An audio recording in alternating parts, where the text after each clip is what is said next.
everyone, I feel like it's been so long since I sat in front of a camera. You'll have to excuse the lighting. I do feel like it's a little bit dark out, but I wanted to film this book haul because it's been forever since I've done one, and I got a lot of good books to share. If you've been following me on Instagram, then you probably know that I was in Madison, Wisconsin, and also Chicago this past week, and I went to some really good bookstores, one of which was called, I think, Open Books. And that's the one that I went to in September when I met up with some BookTube ladies.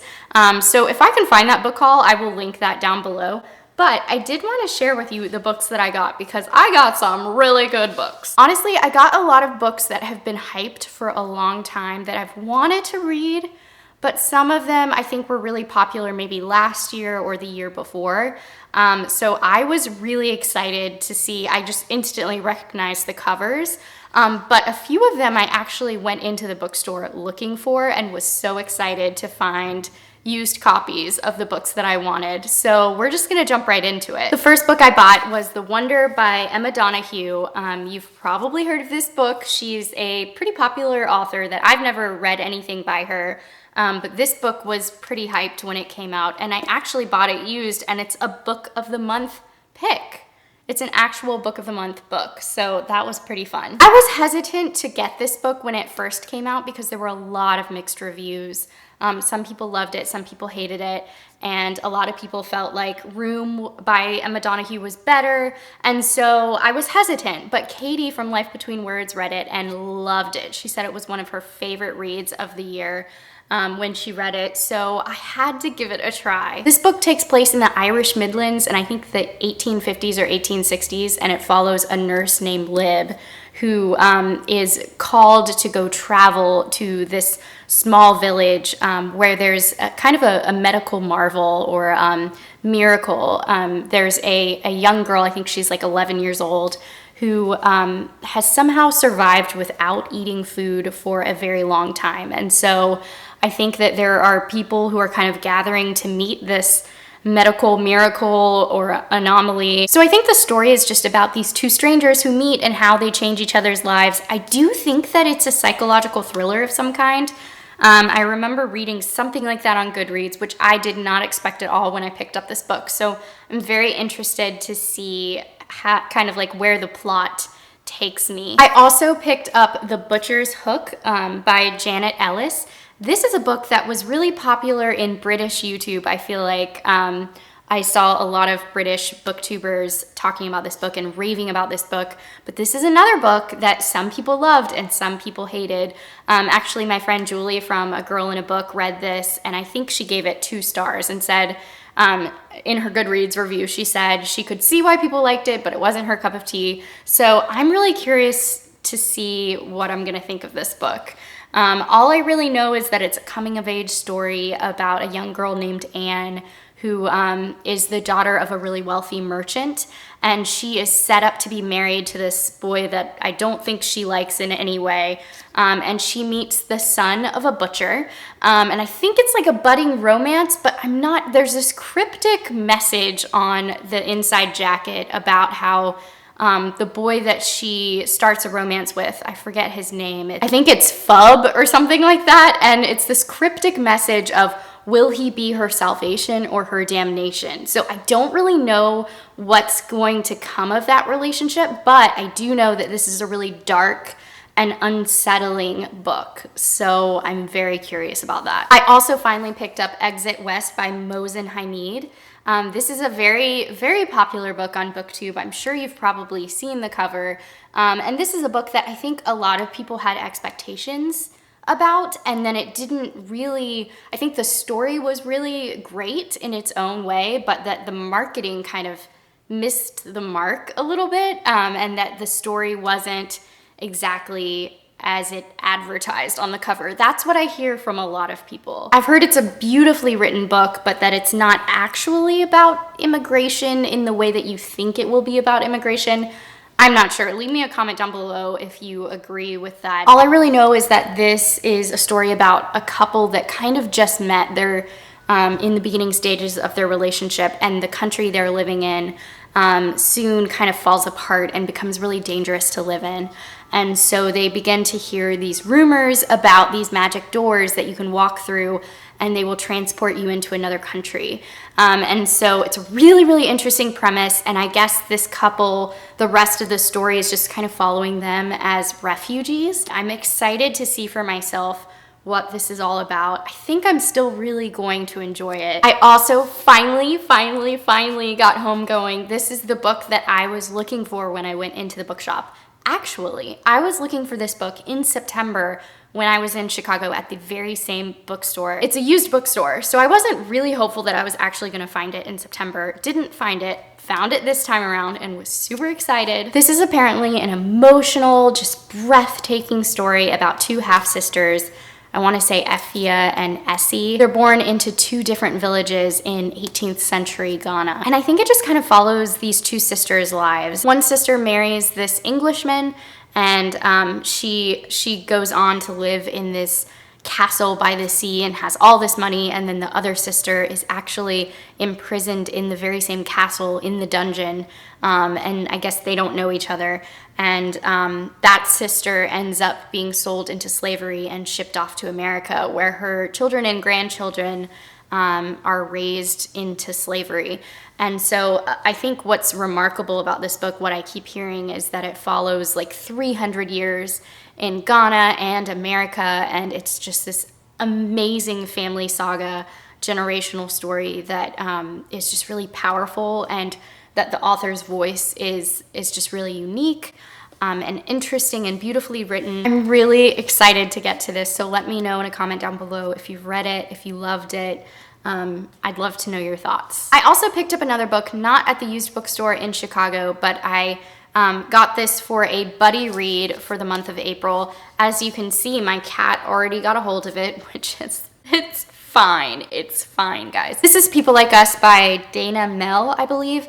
I got this for a buddy read with Kayla from Books and Lala and Allie from Hardback Hoarder. And it's a YA psychological thriller. It was so fun to read this book with them. We were on Voxer. We were sharing our theories and our suspicions while we were reading. Honestly, the reading experience was so fun with this book that it actually made me really enjoy it. I still ended up giving it a 3-star on Goodreads. I had some issues with it.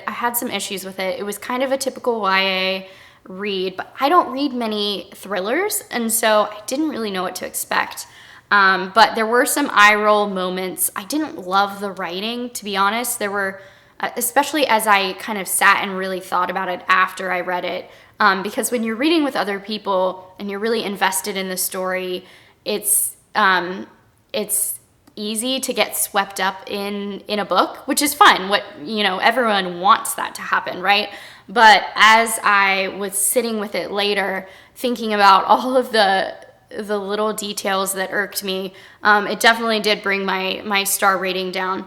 But that's okay, because the experience was so fun. This book sold me because it had apparently, people thought it had some Pretty Little Liar vibes, that kind of like dark, morbid high school, set in a boarding school, all the things that I love. Gossip Girl, love it. But it in some ways I feel like it lived up to that. In other ways I don't think it did. It's a murder mystery story, and I thought that from the beginning this group of girls would kind of stay together and figure out this murder together.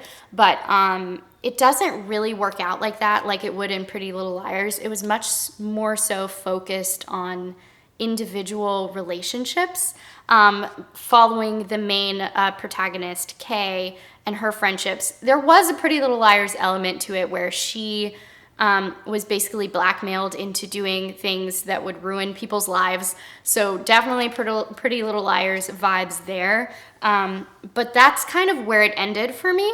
And I thought it was definitely creepy, sufficiently just the page turner, just a really, really good page turner. I would say my favorite thing, hands down, about this book was the pacing. So if you like to fly through YA thrillers, then you will probably love this book. I will say, though, the ending was disappointing. I think all three of us, Allie, Kayla, and I, were disappointed by the ending. But at the same time, because I'm not a thriller reader, I wasn't really going into it so sure of what the ending was going to be. I was suspicious of everyone, and so that was really fun. I found it to be really fun. I also have The Great Alone by Kristen Hanna, which I am so excited to have.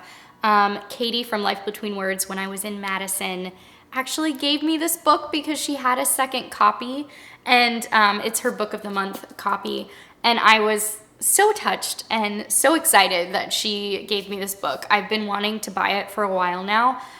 If this book is anything like The Nightingale, which is by the same author, then I'm gonna cry my eyes out and it's going to ruin me, but I'm ready, guys. I am ready for it. All I really know about this story is that it's a coming of age story about a girl named Hannah and her family as her dad makes the decision to pick up and move to Alaska, and they live in a very isolated part of Alaska in the 1970s. And so it's all about homesteading, and apparently the setting is what makes this book so incredibly good. Apparently this story is really, really sad and just devastating because Hannah and her mom suffer from domestic abuse at the hands of her father, I'm assuming.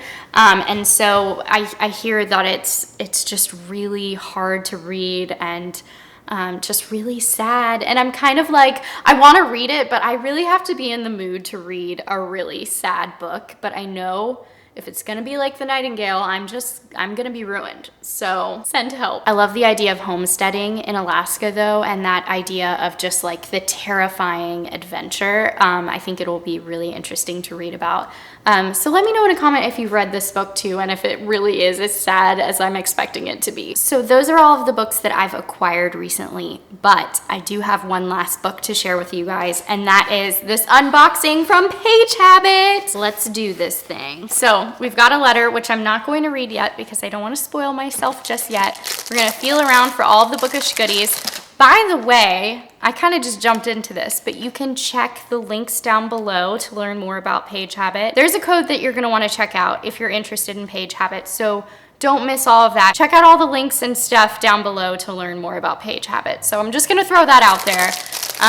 All right, so we've got something, and it's already unwrapped.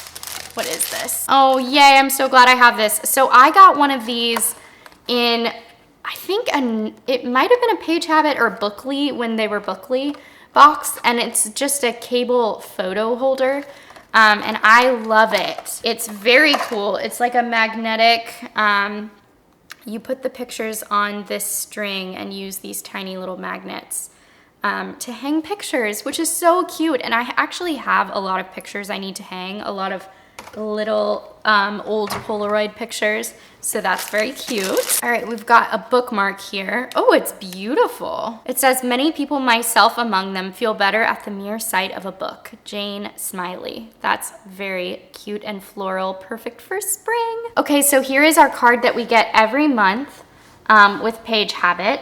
And so it's basically telling us where my box is going, because every time you get a PageHabit box to your doorstep, they donate a box to a child in need. We've got some statistics here. It looks like my March donation is going to Kenya. Someone just knocked on my door and I'm filming and this is weird. Okay, it says book donations via Books for Africa will enable and improve the reading culture of the students, pupils, and the young community around, aiming at improving English literacy in the young and youthful generation of the Kingwa community. The books will also help to build capacity in the already existing but needy libraries in the 9 schools, as well as establish new ones in those schools that have none.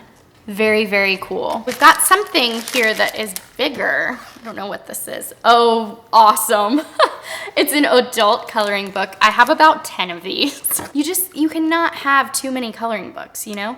Ooh, and it's ocean themed. So I wonder if that's like spring, summer related, or if it has something to do with the book. Oh, okay, so this is our short story that PageHabit is doing. And this one is called The Appointment by Kelsey Day Jardin. I don't really know about this, and there's no blurb on the back, so I can't really tell you about it, but if you're interested, check out The Appointment. I think all that's left is the book, so I'm gonna show you first. Are you ready? Are you ready? Dun dun dun dun! What is this? always forget they have sticky notes. The Darkling Bride by Laura Anderson, award-winning author of The Bolin King. I've never heard of this. Interesting cover though. I definitely got the historical fiction. I was like, what category did I choose? Ooh, it's a Victorian Gothic mystery and romance. I love Gothic reads and I don't read them enough, so this is exciting. And if you've ever seen a PageHabit unboxing, you know that they include these little sticky notes. Can you see my dog? Oh, you can see her. She's looking out the window because somebody's delivering a package and she's not happy about it. Okay, so it says this spellbinding novel from the award-winning author of the Bolin King trilogy travels to the Irish countryside where 3 generations of one noble family must face the truth about their history, their mysteries, and their destiny. The Gallagher family has called Deeprath Castle home for 700 years. Nestled in the Wicklow Mountains of Ireland, the estate is now slated to become a public trust, and book lover and scholar Cara Ryan is hired to take inventory of its historic library. I'm loving this so far, by the way. But after meeting Aidan, the current Viscount Gallagher, and his enigmatic family, Carrig knows that her task will be more challenging than she'd thought. 2 decades before, Aidan's parents died violently at Deeprath. Ooh, intrigue. The case, which was never closed, has recently been taken up by a new detective determined to find the truth. The couple's unusual deaths harken back a century, when 23-year-old Lady Jenny Gallagher also died at Deeprath under mysterious circumstances, leaving behind an infant son and her husband, a renowned writer who never published again. These incidents only fueled fantastical theories about the Darkling Bride, a local legend of a sultry and dangerous woman from long ago whose wrath continues to haunt the castle. Oh my gosh, I am seriously about to read this book right now. The past catches up to the present, and odd clues in the house soon have Carrig wondering if there are unseen forces stalking the Gallagher family. As secrets emerge from the shadows and Carrig gets closer to answers, and to Aidan, could she be the Darkling Bride's next victim? Oh man. Oh man. If anyone's read this book or anything by this author, leave a comment down below and let me know what you think, because I feel like this is right up my alley. Gothic, mystery, Victorian, definitely has like a library lover vibe to it, and like family secrets. Oh man, these are all the things I love in a good read, so let me know if you've heard of it. Don't forget to check out the links down below if you want to learn more about PageHabit.